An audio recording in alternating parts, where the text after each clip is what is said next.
दोस्तों, एक गांव में एक किसान रहता था। उसके 2 बच्चे, एक पत्नी भी थी। वह दिन रात अपने छोटे से खेत में काम करता और शाम होते ही अपने घर वापस आ जाता।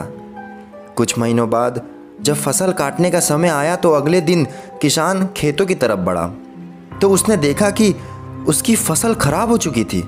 यह देखकर किसान को बहुत दुख हुआ। वह हड़बड़ाकर उसका कारण जानने की कोशिश की तो पता चला कि रात को जंगली हाथियों के झुंड ने फसल खराब कर दिया था। फिर किसान मायूस होकर अपने घर वापस चला गया। कुछ दिनों बाद किसान के घर में अन्न का एक दाना भी नहीं बचा। गांव में ऐसा कोई भी नहीं था जो किसान की सहायता करे। अब किसान सोच रहा था कि वह क्या करे। उसके बच्चे जो भूख के लिए तड़प रहे थे, यह देखकर उससे रहा न गया।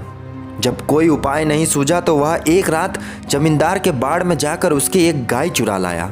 जब सुबह हुई तो उसने गाय का दूध दूहकर अपने बच्चों को भरपेट पिलाया। और उधर जमींदार के नौकरों को जब पता चला कि किसान ने जमींदार की गाय चुराई है तो उन्होंने जमींदार से शिकायत कर दिया।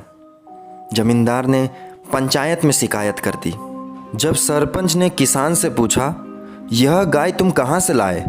किसान ने उत्तर दिया, इसे मैं मेले से खरीद कर लाया हूँ साहब। सरपंच ने घुमा फिरा कर सवाल किया किंतु किसान इस उत्तर पर अड़ा रहा। फिर सरपंच ने जमींदार से पूछा, क्या यह गाय आपकी है? जमींदार ने किसान की ओर देखा तो किसान ने अपनी आंखें नीची कर ली। तब जमींदार ने सरपंच से कहा, सरपंच जी, मुझसे भूल हो गई, यह गाय मेरी नहीं है। सरपंच ने किसान को दोष मुक्त कर दिया। घर पहुंचने पर जमींदार के नौकरों ने जमींदार से पूछा, मालिक, आपके झूठ बोलने का कारण क्या है? तो जमींदार बोला, उस किसान की नज़रों में उसका दर्द झलक रहा था। मैं उसकी मजबूरी समझ सकता हूँ। यदि मैं सच बोलता तो उसे सजा हो जाती, फिर उसके बाद उसके परिवार का क्या होता? इसलिए मैंने जानबूझकर झूठ बोला। इतने में किसान जमींदार की गाय लेकर उसके घर पहुंच गया और जमींदार के पैरों में गिरकर माफ़ी मांगने लगा। जमींदार ने उसे गले से लगाकर माफ़ कर दिया और किसान की आर्थिक व्यवस्था को भी सुधारा।